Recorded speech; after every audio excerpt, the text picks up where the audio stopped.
আসসালামু আলাইকুম। আবারও হাজির হলাম আপনাদের মাঝে নতুন আরেকটি ভিডিও নিয়ে। আপনারা দেখতে পাচ্ছেন আমাদের সামনে একটি ডেল বর্ডারলেস মনিটর আছে এবং এটির কি সমস্যা এবং কিভাবে সমাধান করবে ইনশাআল্লাহ এই ভিডিও জুড়ে আপনাদেরকে দেখানোর চেষ্টা করব।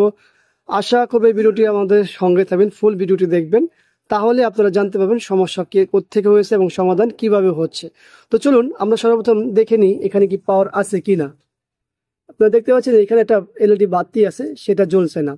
আমরা পাওয়ার কেবল লাগিয়েছি, পাওয়ার কেবলটি লাগিয়েছি মূলত সিরিজে আমাদের পাওয়ার দেওয়া আছে। আপনারা দেখতে চাইলে এখানে কেবলও দেখতে পারেন, কেবল লাগানো আছে, এই যে কেবল, ঠিক আছে, কিন্তু পাওয়ার নেই। তো আমরা আবারও সুইচ করব, আমাদের কাছে যেহেতু আসে পাওয়ার নেই, বারবার দেখে চেষ্টা করব। তো এখানে দেখতেই পাচ্ছেন বাতি জ্বলছে না। তো এটা মূলত হলো নো পাওয়ার। মডেল নাম্বার কত সেটা ওটা দেখবো আমরা। মডেল নাম্বার যদিও আমরা বলতে পারি, তারপরেও আপনাদেরকে দেখাই বলি। এই হলো মনিটরের ব্যাক সাইড, এই যে দেখতে পাচ্ছেন ডেল লেখা, আর এই হলো মডেল SE22198HX। ডেল বর্ডারলেসের ক্ষেত্রে 22-এর এটাই সর্বশেষ মডেল, যেটাকে পাওয়ার কেবল সিস্টেম করেছে। আগেরগুলো ছিল অ্যাডাপ্টার সিস্টেম, আর এটা হলো পাওয়ার ভিতরে বোর্ড ব্যবহার করা হয়েছে। যেহেতু পাওয়ার না থাকলে, যেহেতু এটা বাহিরে অ্যাডাপ্টার নাই ভিতরে, তো অতএব এইটার ভিতরেই সমস্যা হবে। আর এখানে দেওয়া হয়েছে, আপনি দেখতে পাচ্ছেন একটা এইচডিএমআই এবং একটা ভিজিএ। তো এটা ভিতরে কোনো স্পিকার বিল্ট ইন নেই। এর আগের মডেলগুলোতে 1822122216 এগুলোতে স্পিকার ছিল, এটাতে স্পিকার নেই। তো চলুন আমরা যেহেতু পাওয়ার নেই ব্যাকপার্ট খুলবো, তারপরে দেখবো। তবে ভিডিও শুরুতে বলে রাখি, যারা ব্যবহার করেছেন তারা এই কাজগুলো না করলে ভালো হয়। তো চলুন ব্যাকপার্ট খুলি। এই হলো ব্যাকপার্ট খোলা হলো। ব্যাকপার্টে খুলে আমরা তেমন কোনো ময়লা পাচ্ছি না। আর যেহেতু এখানে আমাদের মূল সমস্যা হলো পাওয়ার নেই, তার আমাদের তো সবকিছু খুলতে হবে। আর সবকিছু খুলতে হলে কি কি খুলতে হবে একটু দেখে নিতে হবে। আমাদের এই যে ব্যাকলাইটের কেবলটা খুলতে হবে, মেনুটাও খুলতে হবে। আর এইখানে দুইটা স্ক্রু আছে, এই যে একটা দুইটা, এটা খুললে আবার এই স্টিকার সরানো লাগবে, এগুলো সরিয়ে নিতে হবে।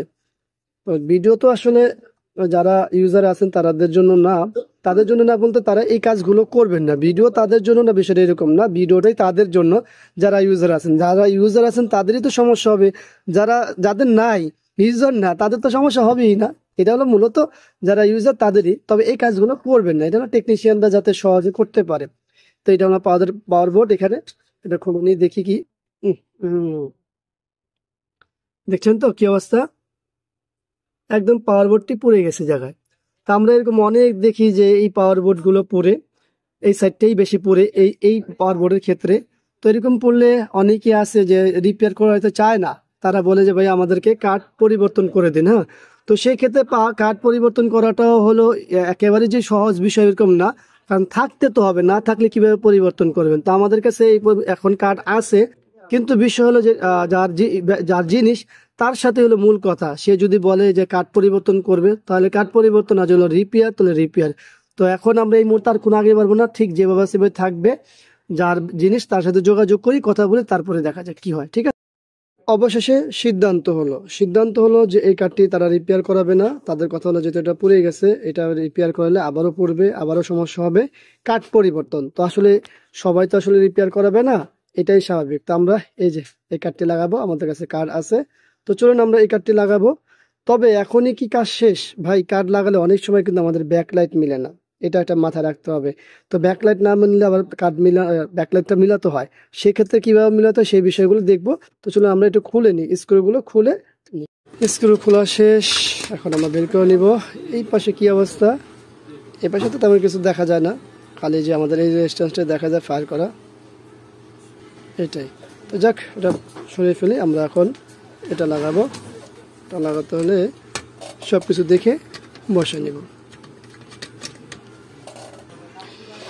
স্ক্রুগুলো লাগানো হয়েছে, আমরা মাদারবোর্ডে কানেকশন দিয়েছি। এখন আমরা এটাকে পাওয়ার দিব, আর পাওয়ার দেওয়ার আগে এটা না, ওটা গেল কই, আচ্ছা যাই হোক, আমরা পাওয়ার দিই। আর পাওয়ার দিতে হলে তো সব কিছু বসিয়ে আমরা সব কিছু কানেকশন করে, ব্যাকলাইটটি কই, এই হলো ব্যাকলাইট কানেকশন।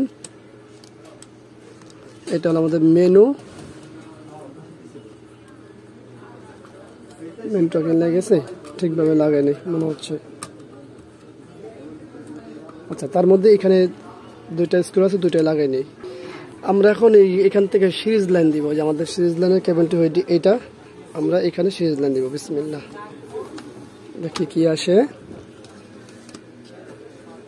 হ্যাঁ, আমাদের বাতিটা জ্বলছে এবং নো সিগন্যাল তো আমরা দেখতেই পেলাম। নো সিগন্যাল ঠিক না, এই যে নো সিগন্যাল। আলো তো কম কেন? যেই কথা সেই কাজই হলো, ব্যাকলাইট ম্যাচিং হয়নি। আমরা ভিডিওটা লাগে দেখি, কারণ মাঝখানে দেখলাম আলো কম, দেখতে পাচ্ছেন? এপাশে আলো ভালো আছে কিন্তু মাঝখানে আলো নেই। এটা হলো ব্যাকলাইট ম্যাচিং হয় না। ব্যাকলাইট ম্যাচিং হয় না বলতে এই কার্ডের সাথে ম্যাচিং হয় না, এটাকে ম্যাচিং করতে হয়, এটা সময় লাগে। তো দেখি আমরা কতটুকু কি করতে পারি। আর এটা তো অরিজিনাল, এইটা যদিও কার্ড এক হওয়া সত্ত্বেও অনেক সময় ব্যাকলাইট ম্যাচিং হয় না। এখন ব্যাকলাইট খারাপ কিনা সেটাও কিন্তু একটা গুরুত্বপূর্ণ বিষয়, আর ব্যাকলাইট চেক করতে হলে আমাদের চেকার লাগবে। তো চলো আমরা চেক করি। তো চেক করার জন্য আমাদের আলাদা ইনভার্টার লাগবে। ইনভার্টার লাগিয়েছি, এখানে পাওয়ার 12 ভোল্ট। আমরা পাওয়ার সাপ্লাইটি অন করব। বিসমিল্লাহ, আমরা মনিটরটি অন করব, দেখি কি হয়। দেখুন ব্যাকলাইট ভালো আছে, মনিটরের যে ব্যাকলাইট সেটা ভালো আছে। আমাদের চেক শেষ, আমাদের চেক শেষ হয়েছে, ব্যাকলাইট ভালো। এখন আমরা পাওয়ারটি অফ করে দিব। মূলত হচ্ছে এই কার্ডের ব্যাকলাইট ম্যাচিং হয় না, এটা ম্যাচিং করতে হবে। যদি ম্যাচিং না করতে পারি সেক্ষেত্রে কী করা হবে, সেক্ষেত্রে আলাদা ইনভার্টার ব্যবহার করতে হবে। আর ম্যাচিং হয়ে গেলে তো কোনো কথাই নেই। তো এটা আমরা চেষ্টা করি, দেখি ম্যাচিং করতে পারলে তো জানাবো, ম্যাচিং না করতে পারলে আলাদা ইনভার্টার লাগাবো। অবশেষে আমি ইনভার্টার লাগিয়েছি। কেন লাগিয়েছি সে বিষয়ে কথা বলবো, তার আগে দেখে নিই আমাদের সব কিছু ঠিক আছে কিন্তু। দেখুন লাইট কমপ্লিট। দেখুন সময় কটা বাজে এখন, আমাদের বন্ধের সময় 7:48। আমাদের হাতে 12 মিনিট আছে। এখনই নিয়ে যাবে মনিটরটা, যার কারণে আর অন্য কোনো কিছু করিনি, সরাসরি ইনভার্টারটা লাগিয়ে দিয়ে আমাদের কমপ্লিট করছে। এখন জাস্ট ফিটিং করে বাইকে দিয়ে দেবো।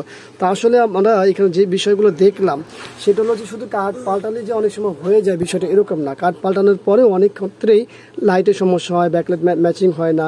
তো এগুলো আসলে অনেক কারণবশত সেগুলো সময় লাগে। তো যাই হোক, আশা করি ভিডিওটি ভালো লাগবে। ভিডিওটি ভালো লাগলে লাইক, কমেন্ট, শেয়ার। ভিডিওটি যদি খারাপ লাগে তাহলে আবার একটা ডিসলাইক দিন। আর আপনার মূল্যবান মতামতটি আমাদেরকে কমেন্টসের মাধ্যমে জানান। ভিডিওটি ভালো লাগলে লাইক, আমাদের এই চ্যানেলটি সাবস্ক্রাইব করুন, পাশে থাকা বেল বাটন চাপ দিয়ে রাখুন। আবারও দেখাবেন ইনশাআল্লাহ অন্য কোনো বিষয় নিয়ে। আজকের মতো এখানেই বিদায়। আল্লাহ হাফিজ। আসসালামু আলাইকুম ওয়া রাহমাতুল্লাহি ওয়া বারাকাতুহু।